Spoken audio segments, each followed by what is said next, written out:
Natalia Bonner. Welcome back. All right, for the last few weeks, I've been teasing you with this incredible quilt that I've been working on for my client, and I've finally reached the end of the quilt, the bottom edge here, and now I'm ready to quilt that. I'm going to be using my 4-in-1 machine quilting ruler, and I'm going to quilt this really cool like woven design, but I'm going to be showing you how I quilt this without doing any markings.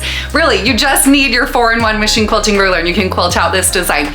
You could quilt it like on larger borders, you can quilt it on smaller borders.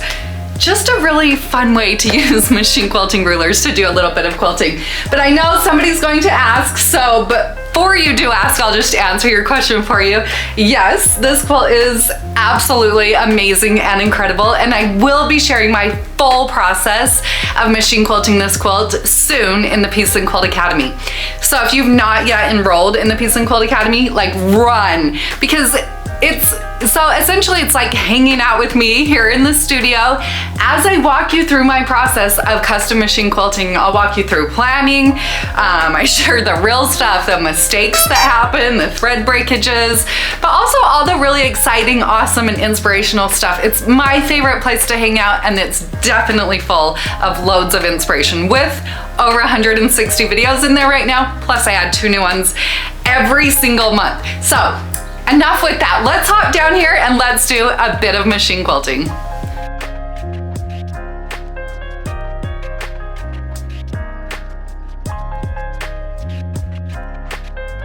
All right, so you can see over here I have done already a bit of quilting in the border. So I've actually quilted the whole top part of the quilt, worked down to this point.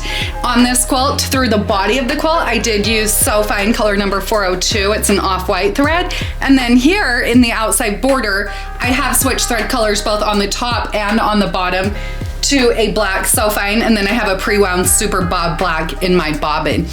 Now with this fun design, I'll be using just the marking here on the 4-in-1 machine quilting ruler. So on this ruler, here's the ruler. It's all designed to work with machine quilting ruler foot. So the ruler is 1/4 inch thick. It's a thicker machine quilting ruler, which is essential when doing any ruler quilting. But on the ruler, besides these straight lines that are marked through here, this inside line, the angle that goes all the way across, is a 45-degree angle. So I'm going to be creating the foundation for this design by stitching 45-degree lines. And to do that, I'll simply line up this line, so the 45-degree angle, all the way across. I'm going to be lining it up over here with the side of my quilt, like that. I'll engage my machine, stitch along, and I will have a perfect 45-degree angle. And I should say perfect, I'm a human. I don't think perfectionism exists. So yeah, but anyways, I'll stitch that one. Then once I've stitched across, I'll rotate my ruler and next line up the next 45-degree angle like this and create my next triangle. And I'm going to be working my way across the entire bottom edge of the quilt first, quilting those lines. So let's do that. So before I do start stitching, I personally do all of my machine quilting on a Gamble 22-inch machine. The stitching you'll see here, I am stitching in the stitch regulated mode with my stitch length set at 13 stitches per inch. But really, you could do this on any machine. A couple things to remember when you do stop or start. I like to do that with my needle in the down position. I do have the ruler foot here on my machine, which is an essential tool whenever doing any ruler quilting, whether domestic machine or long arm. And I also have my ruler base, so it creates this nice large flat working surface so that when I'm holding my ruler with very gentle pressure, I have a nice flat surface. So all of those tools are essential for ruler quilting. So I'll line up my ruler, use gentle pressure. You can see I'm holding onto our Piece and Quilt pop socket ruler grip with real gentle pressure. Engage the machine, and again, I'm gonna say this 1,000 times, but I'm going to use gentle pressure to just glide the machine next to the foot. And I guess I shouldn't say next to the foot next to the ruler. Okay, so I'll reposition my ruler. You can see that I left my needle in the down position. I'm readjusting the ruler, so now this 45-degree angle is across the bottom edge, so I'm keeping this as square as I can.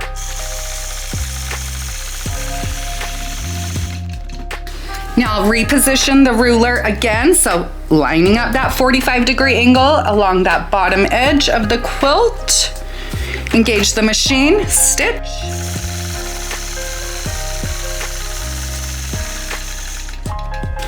Perfect. I'll just continue to repeat that process. So this time I'll be up here, lining up across that ditch, and repeat.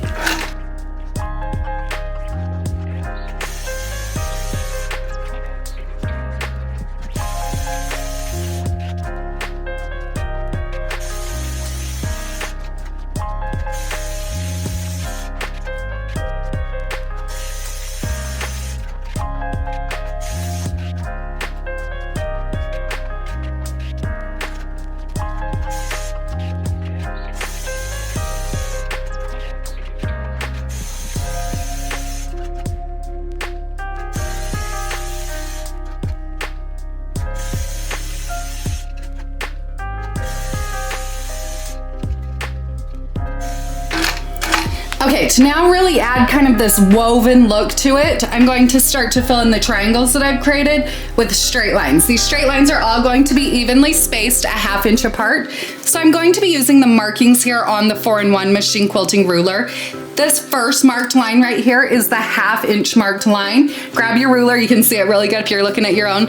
But by lining up this first marked line on my previous stitch line, whether it's here or you're going to see me laying it across here, I know that from the needle position here to the outside of my foot is 1/4 inch. And this is pretty standard on all the ruler feet I've seen. But because of that, the ruler is designed so the markings are measured off of that. So by lining up the 1/2 inch marked line on top of my stitching, that's going to keep my lines all evenly spaced a 1/2 inch apart. So you really can do so much quilting with these rulers without even doing any marking. So you'll see I'm going to just stitch up across, down the ditch, back down, and repeat that process. Then when I get to this triangle, I'll alternate directions to continue that woven look.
Okay, so now I'll travel back down here. I'll travel along that stitch line.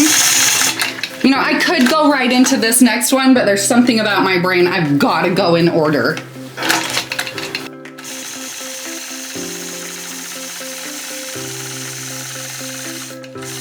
So for this one, now I'll alternate directions and use this stitch line as my reference line.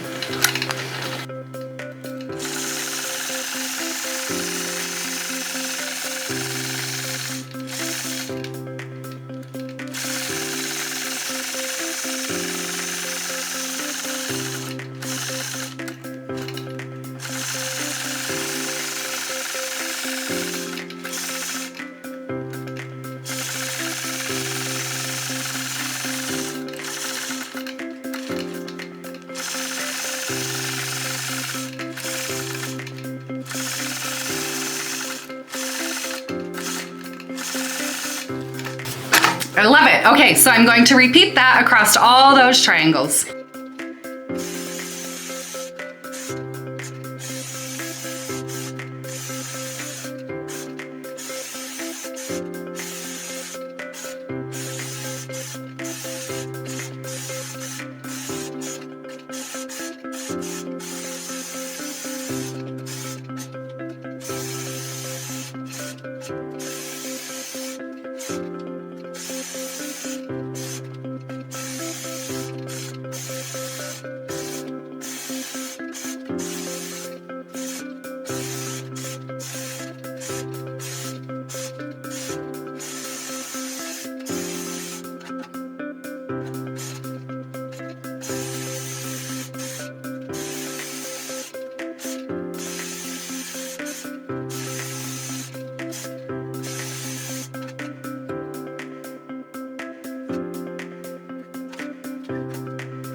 I love it. I love how that border turned out. It just adds that crisp, clean look to the outside of this quilt.